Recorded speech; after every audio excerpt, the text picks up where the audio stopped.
We're now recording this session. Welcome everybody to Strategy 2 Differentiation.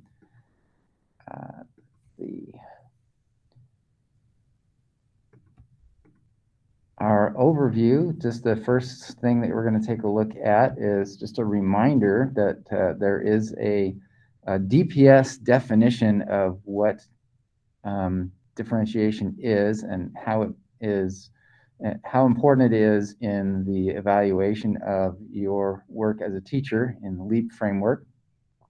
If you haven't seen it before, there is a 9-minute video worth watching. We're not going to take the time to watch it today, but if you have not ever seen this LEAP framework video on differentiation, it's definitely worth taking a look at just so you have a good understanding of how you are evaluated in terms of differentiation and the LEAP framework.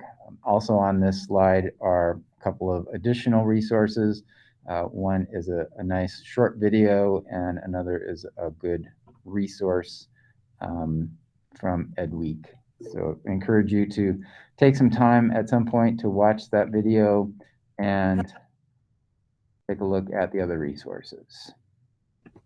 Thank you, Matthew. I just posted our slide deck in there so that if you all would like to look at that video, you may go back and do so. And we're on now slide 25 if you want to jump in. The 24 is where the LEAP video was. Thank you. Yes, thanks, Matthew. Sorry. The CRE connection that this work corresponds to is the CRE mindset of my responsibility. So it states that I am responsible for the academic and social emotional success of my students. So it just talks about frequently collecting data and analyzing that student data to address certain learning gaps and reflect on how a classroom instruction led to those gaps and how you can develop kind of some new strategies to address those gaps directly. So just a question for you all. Oh, sorry, Matthew. Is how does meaningful use of technology support differentiation? So this can be like in your classroom, maybe something that you've seen, something that you do. How does meaningful use of technology support differentiation?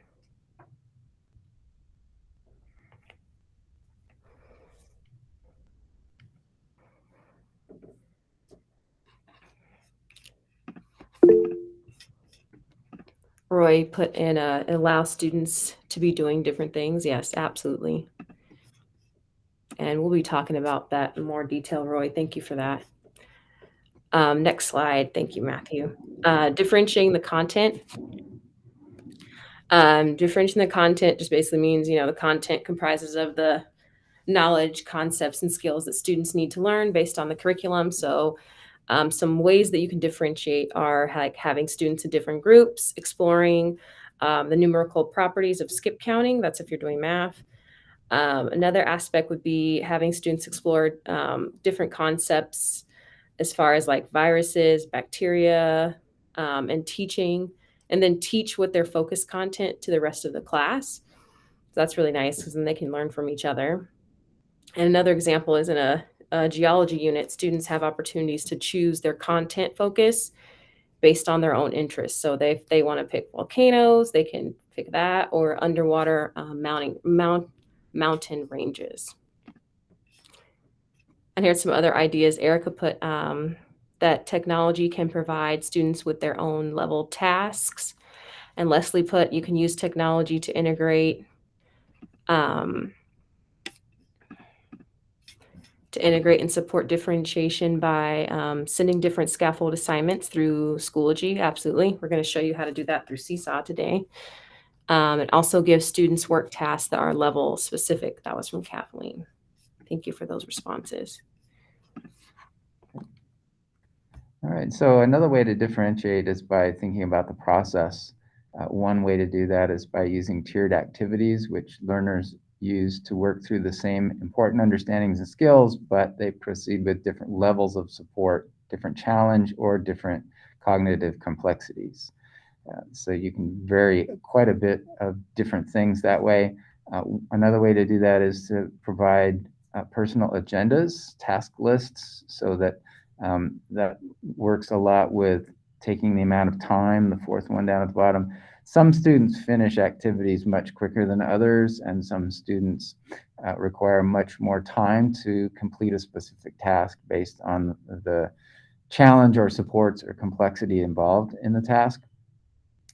Another opportunity for differentiating the process is to change the manipulatives that are used or hands-on support. That's particularly helpful in the math area. So pay attention to which manipulatives are given to which students, and that those can be differentiated as well, even if students are working on the same math concept. And again, just a quick one at the bottom, the length of time a student needs is going to vary quite a bit from student to student. So you may want to consider how to allow for additional time for some students and additional activities for those who finish much more quickly. The next one I love is differentiation by product. So it gives the student some kind of choice in how they want to present how they've learned, whatever instruction that you've taught. So it can be like some examples would be creating a video, writing an essay, writing a report, creating a Google Doc, or creating an ed tech video. And then the teacher provides like some guidance on some required elements that must be in there. So that's definitely differentiating by the product. All right, at this point, you can either choose to jump out and work independently, or you can stay with us for a little bit and you'll still end up with some work time on your own anyway. If you are going to be working independently, do take the time to watch the LEAP differentiation video, as well as reading the what digital differentiation is and is not.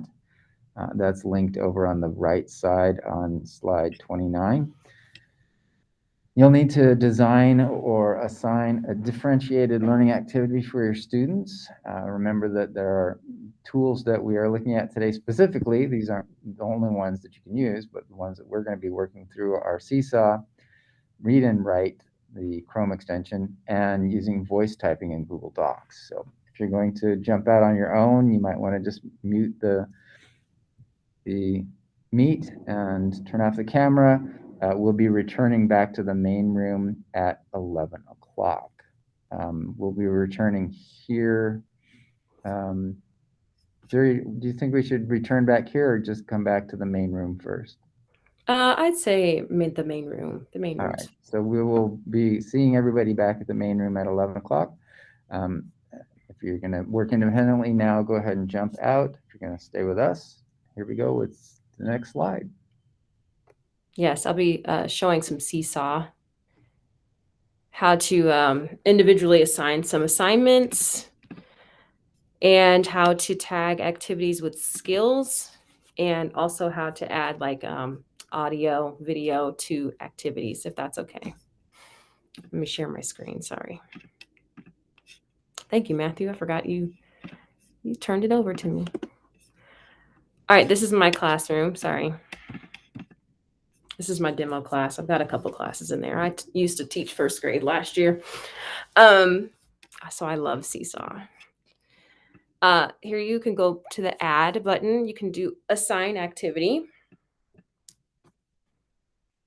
And as you can see, I have a bunch of activities in here that I have used throughout the year. There's more in my library. I'm going to pick this one called subtracting with the number line. I'm going to click this button that says assign. And I'm going to do my homeroom class. I have 15 students in there. I'm going to choose to edit. Oh, sorry. Actually, I'm going to do this one, the demo classroom. I'm going to choose to edit. I don't want to send it to everyone. I only want to send it to my sample students. So I just unclicked everything. I'm going to click back for my sample students. So that one is highlighted with the blue check mark. I'm going to click the green check mark. So then it's only going to that one student. You can see it says one student, 0 folders, 0 skills. And now I want to tag a skill on there because I know that that is a Common Core standard for math. So I'm going to go find the math standard in here. I'm going to put math in here. And I'm going to find the corresponding math standard that goes with. See if I can find it. see, attention to precision, looks for, expresses, reading. I'm going to put this one, attention to precision. I was looking for, I'm going to put those two. I'm going to attach those two skills on. Oh, sorry. Attach those two skills. I'm going to click my green button. And then I can assign to one person in the classroom. So now I know exactly who it's assigned to, and I know that it's attached to my Common Core skill. I'm going to assign that, exit out of there, and now when I go back to my classroom, I can see that that's only assigned to 2 people. I can go in here just to make sure. Only assigned to 2 people, and it has 2 skills attached to it. Sometimes it's always good to go back and double check, because sometimes I think I've done it and I haven't. Another way to do some differentiation is going back into an assignment and adding some audio details. So this subtracting with a number line, I can go in here and copy and edit the activity, and I can add my own voice in for my students. So it sounds something like this.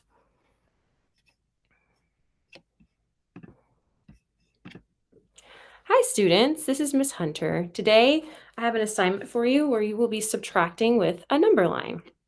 You're going to tap the add tool. You're going to draw and subtract on the number line.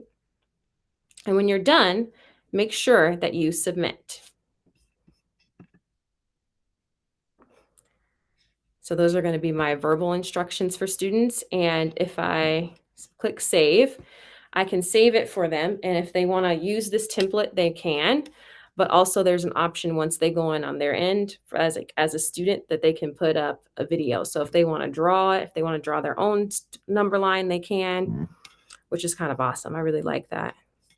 I'm going to save it. And then my voice is in there. I always usually play it back just to make sure.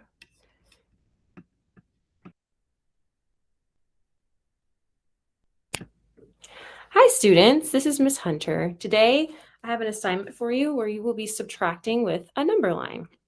You're going to tap the add tool. You're going to draw and subtract on the number line. And when you're done, make sure that you submit. Well, you could hear that, Matthew. Could you hear that? Okay, good. No doubling. So that is how you can add some verbal instructions for your students. So just some cool kind of ways to differentiate. I'm going to turn it over to Matthew. Sorry, Matthew, I'm going to stop presenting.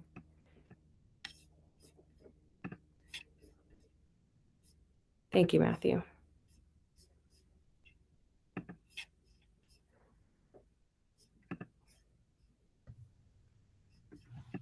Hi, I'm back. So we're going to very quickly take a look at the read and write extension.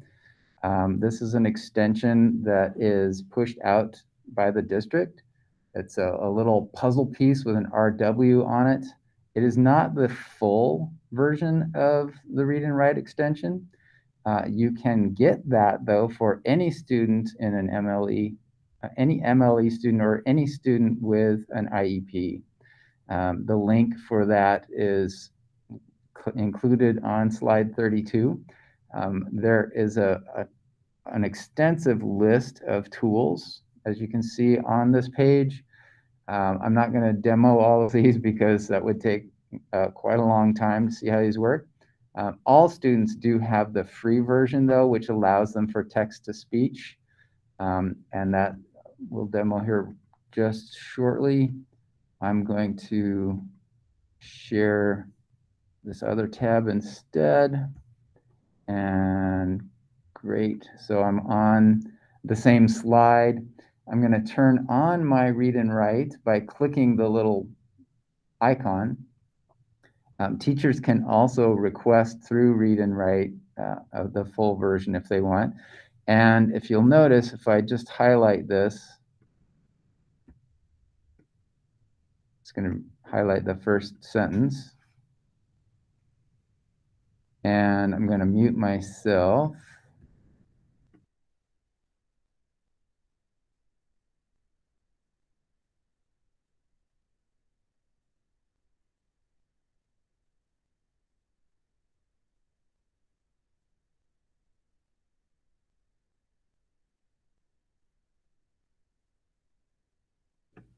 No, we can't hear it, Matthew. Go Oh, ahead. that's too loud. As you could see, it was highlighting, it was reading those out loud. I can do that again real quick. Just multiple domains, and right extension all in one. This year, all MLE students qualify for a license to. so I'll go ahead and stop there. As you could see, that it does read it out loud, which is a great way to assist students who need additional help in hearing the text. It does a pretty good job of reading things correctly. So anytime you need students to access grade level content that they're not ready for, even though they need to be doing grade level work, this extension will help with reading websites, PDFs, Google Docs, slide decks, any of those things, so that they can hear and still access the content, even if they're not reading at that grade level yet. So definitely recommend that you use that extension even in the free version. That's definitely some bonuses there for you. The next thing that I want to take a quick look at is the Google. Matthew, Yeah. sorry, I raised my hand, but you were. Oh, didn't see it because I That's was all right. looking at the slide deck. That's okay. Hey, I was wondering about that read write. Will it go into like websites and read from a website too, like a Yeah. database that doesn't? Okay, I've seen it. I've just never utilized that. That's Yeah, great. it should work with just about any website, but you may want to double check before you ask a student to use it there that it does work, especially if you're like opening up a digital book that's in a website, embedded on a web page or something. Sometimes those kind of things get a little tricky. But yes, it should work with any website, any PDF document. Very helpful for accessing grade level content. Yeah. So here's another question that just kind of led to it. I know many of my students have it on their device. How do I test it? Do I have it on mine? You should have that extension on yours. If you don't, you may want to double check up in the upper right corner of your menu bar up at the top. It should list all of the extensions that are available to you. If you haven't pinned it, it might be one that you want to pin so that people can so that you've got access to it directly up there on every tab. I could show you that if you'd like, Kathleen, because I just put it on mine to like pin mine. Yeah, I don't have So- it. I guess I could move it. I could put it in, read write. Yeah, it should be in that list. Oh. Read and write for Google Chrome should be installed for everybody. Yeah, it kind of looks like a puzzle piece. It's purple and just has a RW on it. Yeah, I've seen it on my kids, my students' stuff, but I've never played around with it myself. If it's not in your list, we can get you the link to install it for Chrome for yourself. All right, that'd be great. Okay, so great. The next one is one that gets overlooked a lot, and that's the Google Voice tool. I'm going to demonstrate that here on a blank Google Doc. The tool itself is just listed under the Tools menu, and it comes up as voice typing, about 2/3 of the way down. And when you first open up the Google Voice tool, it's going to request authorization. Please authorize the use of the microphone. That's the whole point. And when you turn it on, you end up with this nice little microphone hanging out. Notice that it has a language dropdown, and it has an extensive list of languages that you can use. It does not translate, but if a student is speaking in one language in particular, they may want to select that language from the list so that it actually types in that language. Very helpful for students who are new to English as a second language. in any case, it works very easily. I'm going to press the button and then I'm going to start talking. And when I press the microphone again, it will stop talking. So hello, period. This is an example of voice typing, period. I'm pretty sure your students can talk as fast as they want to, period. Wouldn't it be nice if they could type this fast too, period. New line. So it does punctuation if they figure it out. There are instructions for adding different question marks and so on. You can just say question mark and it types a question mark. But this allows students who have a difficult time managing this very complex arrangement of alphabetic keys to type.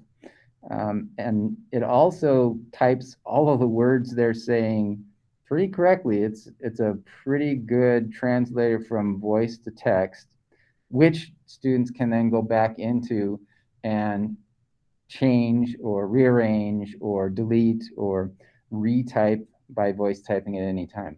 Again, this is a great tool for shifting the load to a different domain from writing to speaking. Speaking is commonly more fluent than writing is, but it allows any student then to continue to work at a grade level that they may not be normally writing at that grade level. So that is our Google Voice tool. Let me get back to sharing again, the right thing.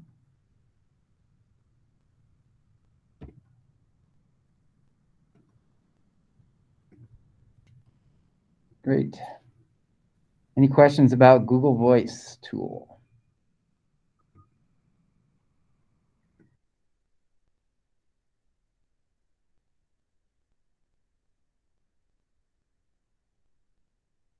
Roy, yes, if the students select the Spanish language and they speak in Spanish, it will type in Spanish.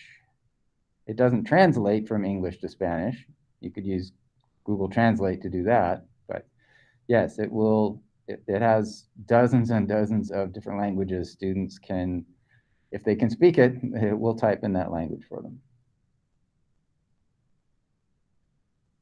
All right, we're going to go ahead then and send you off on your own at this point.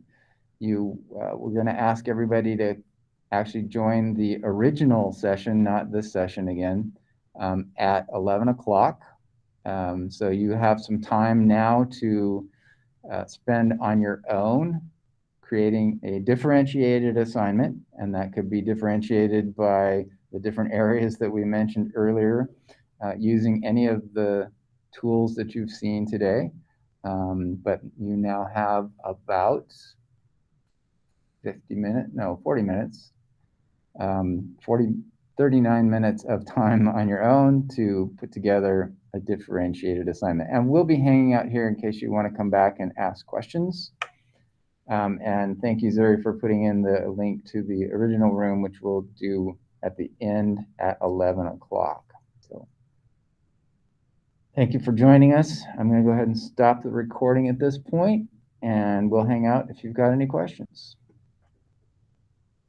Yes, thank you. If anyone has questions on Seesaw or Kathleen, or sorry, Casey, if you had any questions on Read and Write,